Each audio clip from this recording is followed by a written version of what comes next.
మత్తయి సువార్త దేవుని వాక్యం చదువుకుందాం. మత్తయి సువార్త 26వ అధ్యాయము. మత్తయి సువార్త 26వ అధ్యాయము మనం చదువుకుందాం. మత్తయి సువార్త 26 28వ వచనం. మత్తయి సువార్త 26 28వ వచనం. ఇది నా రక్తము అనగా పాప క్షమాపణ నిమిత్తము అనేకుల కొరకు చిందించబడుతున్న నిబంధన రక్తము. చాలు. కాబట్టి యేసు ప్రభువారు శిలువకు అప్పగించబడిన రాత్రి తన 12 మంది శిశువులతో చెప్తున్నాడు, ఇది నా రక్తము అనగా పాప క్షమాపణ కొరకై చిందించబడుతున్న నా రక్తము అని చెప్తున్నాడు. దేవుని గురించి ఆయన యేసు ప్రభువారు ఎవరు? దేవుని యొక్క కుమారుడు.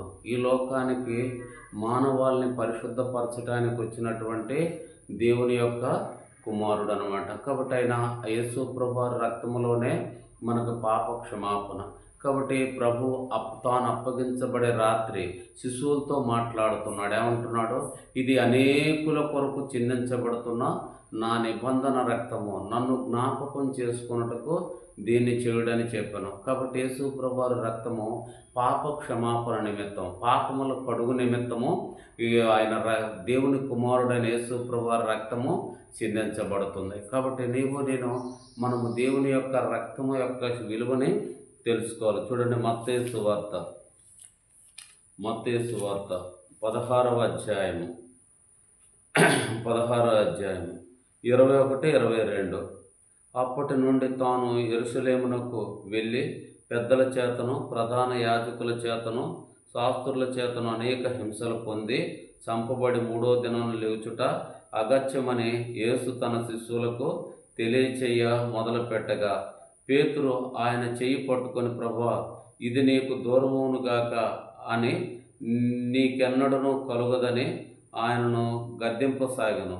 అయితే ఆయన పేతురు వైపు తిరిగి, సాతాను, నా వెనక్కు పొమ్ము, నీవు మనుషుల సంగతులను నీవు నాకు అభ్యంతర కారణమై ఉన్నావు. నీవు మనుషుల సంగతులను తలంచుచున్నావు కానీ దేవుని సంగతులను తలంపక ఉన్నావని పేతురుతో చెప్పాను. కాబట్టి దేవుని సంగతులు, మనుషుల సంగతులు, దేవుని సంగతులు, మనుషుల సంగతులు అనమాట.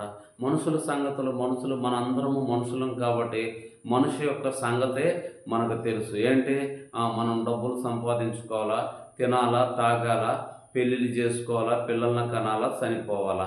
ఇది మనుషుల యొక్క ఆలోచన. దేవుని యొక్క ఆలోచన ఏంటి? యేసు ప్రభువారి రక్తములో మన పాపములు కడుక్కోవాలా, మనం శుద్ధి చేయబడాలా, పరలోక రాజ్యం వెళ్ళాలా, ప్రభు రాజ్యంలో యుగ యుగాలు తరతరాలు ఆయనతో కూడా మనము ఉండాలి. అది దేవుని యొక్క ఉద్దేశము. అయితే యేసు ప్రభువారు చెప్తున్నాడు తన 12 మంది శిశువులతో, నేను యెరూషలేముకి వెళ్తాను, పెద్దల చేతను శాస్త్రుల చేతను ప్రధాన యాజకుల చేతను అనేక హింసలు పొంది నేను చంపబడాలి అని చెప్పినప్పుడు 12 మంది శిశువుల్లో ఒకడైనటువంటి పేతురు ఆయన చేయబట్టుకుని ఆయన యేసు ప్రభువారిని గద్దిస్తున్నాడు. ప్రభువా, ఇది నీకెన్నటికీ కలగకూడదు, నీకెన్నటికి ఇది జరగకూడదు, ఇది నువ్వు దూరమవును గాక అంటున్నాడు అనమాట.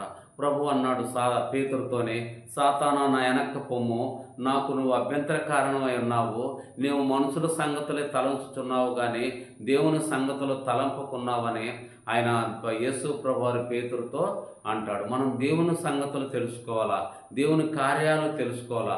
ఒక పాపి దేవుని రాజ్యంలో ఉండలేడు, ఒక పాపి దేవునితో కూడా ఉండలేడు. ఒక పాపి పరిశుద్ధ రాజ్యంలో, ఆ మహిమ రాజ్యంలో, వెలుగు రాజ్యంలో, ఆ సర్వోన్నతుడు నివసిస్తున్న దేవుడు నివసిస్తున్న రాజ్యంలో మనం ఉండలేము. కనుక మనల్ని పరిశుద్ధపరిచి ఆ రాజ్యంలోకి తీసుకెళ్ళుటకే దేవుడు తన కుమారుడైన యేసుక్రీస్తు ప్రభువారిని ఈ లోకానికి పంపిస్తూ వచ్చాడు. కాబట్టి మనము సంగతి తెలుసుకోవాలి. ఏమంటున్నాడు ప్రభు? ఇది అనేకుల కొరకై, అనేకుల పాప క్షమాపణ కొరకై చిందించబడుతున్న నా నిబంధన రక్తము, నన్ను జ్ఞాపకం చేసుకున్నట్టుకు దీన్ని చేయడని చెప్పను. కాబట్టి యేసు ప్రభువారు మన పాపములను క్షమించుట కొరకై, మన పాపములను కడుగుట కొరకై, తన రాజ్యంలోనికి మనల్ని తీసుకెళ్ళుట కొరకై ప్రభు అయిన యేసుక్రీస్తు ప్రభువారి లోకానికి వస్తూ వచ్చాడు. చూడండి, రాయబడినటువంటి మాట మత్తయి సువార్త 11వ అధ్యాయము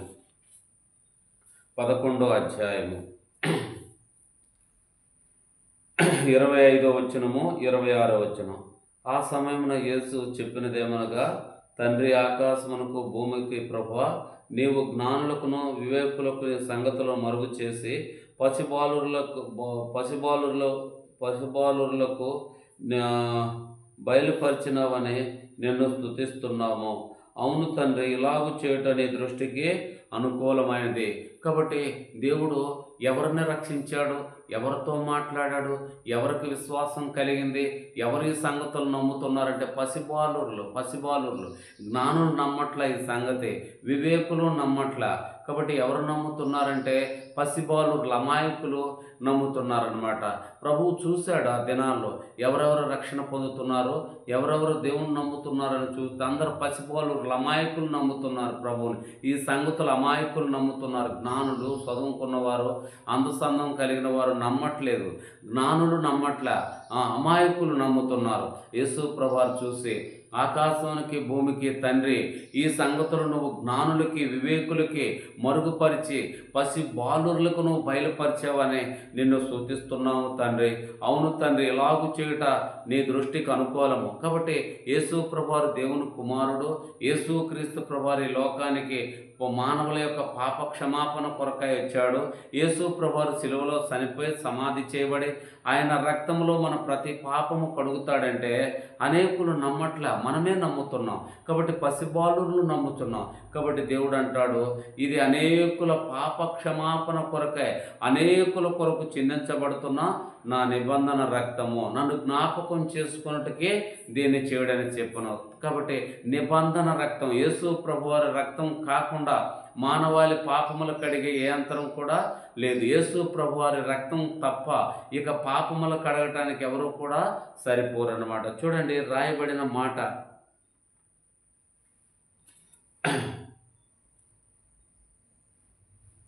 మార్కు సువార్త 5వ అధ్యాయము. మార్కు సువార్త 5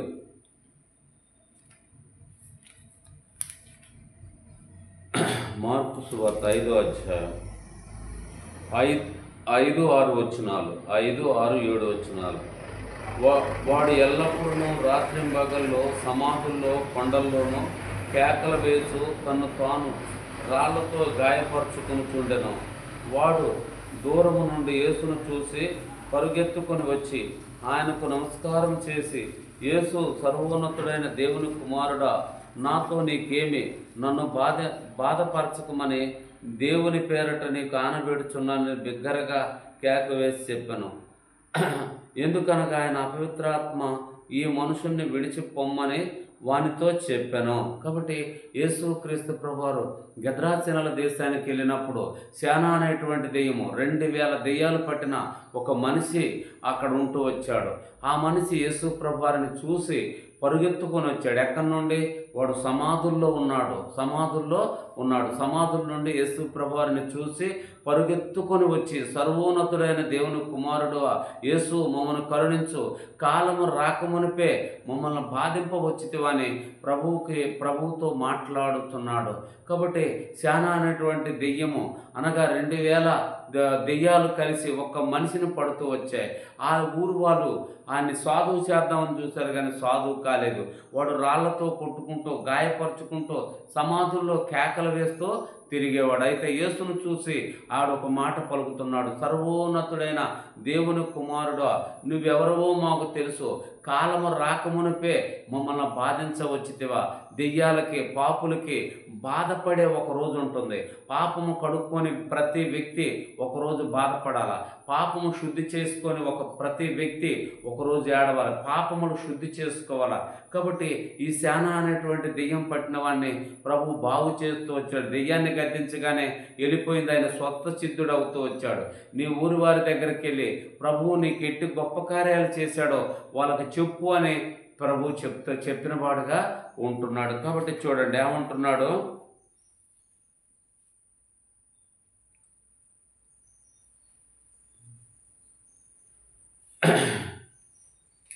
యోహాను సువార్త 5:24.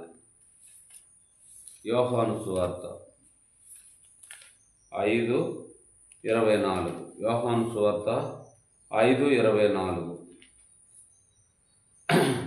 నా మాట విని నన్ను పంపిన వాని యందు విశ్వాసం ఉంచువాడు నిత్య జీవం గలవాడు. వాడు తీర్పులోనికి రాక మరణములో నుండి జీవములోనికి దాటి ఉన్నాడని మీతో నిశ్చయముగా చెబుతున్నాను. కాబట్టి యేసు ప్రభువారు అంటాడు, నా మాట విని నన్ను పంపిన వాని యందు విశ్వాసం ఉంచువాడు నిత్య జీవం గలవాడు.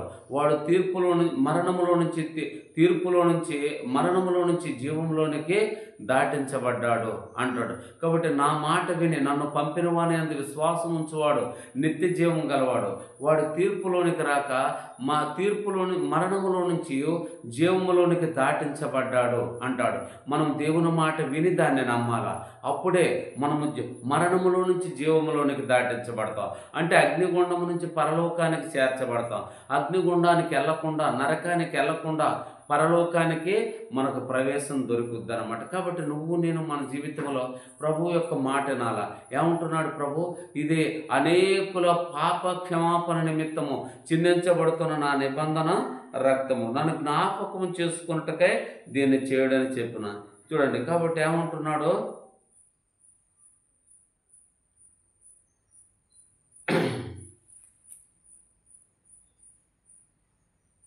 లూకా సువార్త 23:28. లూకా సువార్త 23:28. లూకా సువార్త 23:28. యేసు వారి వైపు తిరిగి, యెరూషలేము కుమార్తెలారా, నా నిమిత్తం ఏడవకండి, మీ నిమిత్తం మీ పిల్లల నిమిత్తం ఏడువుడి అని చెప్తూ ఉన్నాడు. కాబట్టి యేసు ప్రభువారు సిలువతో కపాల అనబడినటువంటి ఆ గొలుగొత్తా స్థలానికి, గొలుగొత్తా కొండ మీదకి ఆయన పాప సిలువను మోసుకొని పోతుండగా ఇశ్రాయేలు స్త్రీలందరూ కూడా ఏడుస్తూ ప్రలాపిస్తూ రొమ్ము కొట్టుకుంటూ ఉన్నారు. అప్పుడు వారితో చెప్పినటువంటి మాట ఏంటంటే, యెరూషలేము కుమార్తెలారా, నా నిమిత్తం ఏడవకండి, మీ నిమిత్తం మీ పిల్లల నిమిత్తం ఏడువుడి, మీ పిల్లల నిమిత్తము ఏడువుడని ప్రభు చెప్పాడు. ఎందుకు ఏడవాలా? చూడండి, అనేకులు ఏడవట్లేదు నాన్న. మనము దేవుని చేత దీవించబడటానికి, దేవుని చేత మన పాపములు కడుక్కోవడానికి, ఈ లోకంలో పరిశుద్ధంగా జీవించటానికి, ఈ లోకంలో దేవునికి సాక్షులుగా జీవించటానికి, ఈ లోకం విడిచిపెట్టిన తరువాత మనము దేవుని రాజ్యంలో ఉండటానికి ఏడవాలా. కాబట్టి యెరూషలేము కుమార్తెలు ఎవరి గురించి ఏడుస్తున్నారు? యేసు ప్రభువారిని గురించి ఏడుస్తున్నారు. యేసు ప్రభువారిని గురించి ఏడుస్తున్నారు కనుక యేసు ప్రభువారు వారి వైపు తిరిగి, యెరూషలేము కుమార్తెలారా, నా నిమిత్తం ఏడవకండి, మీ నిమిత్తం మీ పిల్లల నిమిత్తం ఏడవండి. మన నిమిత్తం మన పిల్లల నిమిత్తం ఏడవాలా. నన్ను పరిశుద్ధపరచు ప్రభువా, నువ్వు ఆ కల్వరి సిలువలో కార్చిన రక్తంలో నా పాపము, నా దోషము, నా శాపం అంతా కడుగు ప్రభు అని మనం ఖాళీ దొరికినప్పుడల్లా ప్రార్థన చేసుకోవాలి. ఎల్లప్పుడూ మనం దేవునికి ఇష్టలుగా, ఎల్లప్పుడూ దేవునికి స్నేహితులుగా, ఎల్లప్పుడూ దేవుని మాట వింటూ మనం జీవించాలి. చూడండి, రాయబడిన మాట యోహాను సువార్త 6:11.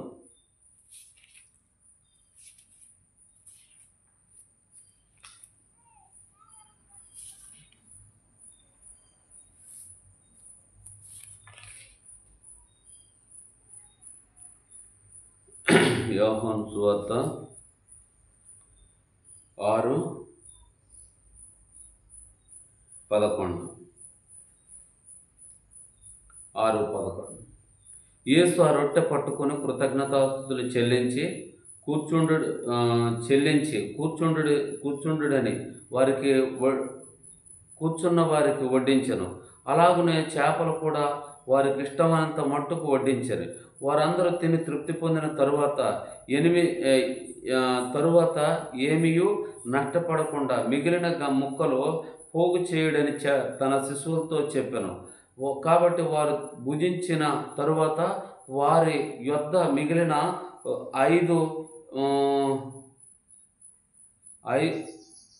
5 యవల రొట్టెలు ముక్కలు పోగు చేసి 12 గంపల నిండా ఎత్తిరి. ఆ ఆ మనుషులు యేసు చేసిన సూచక్రియను చూచి నిజముగా ఈ లోకమునకు రాబో ప్రవక్త ఈయనని చెప్పుకుంటూ వచ్చారు. కాబట్టి యేసుప్రభువారు దేవుని కుమారుడు, యేసుక్రీస్తు ప్రభువారు మహిమలో నివసించేవాడు, యేసుక్రీస్తు ప్రభువారు దేవుని యొక్క కుమారుడు.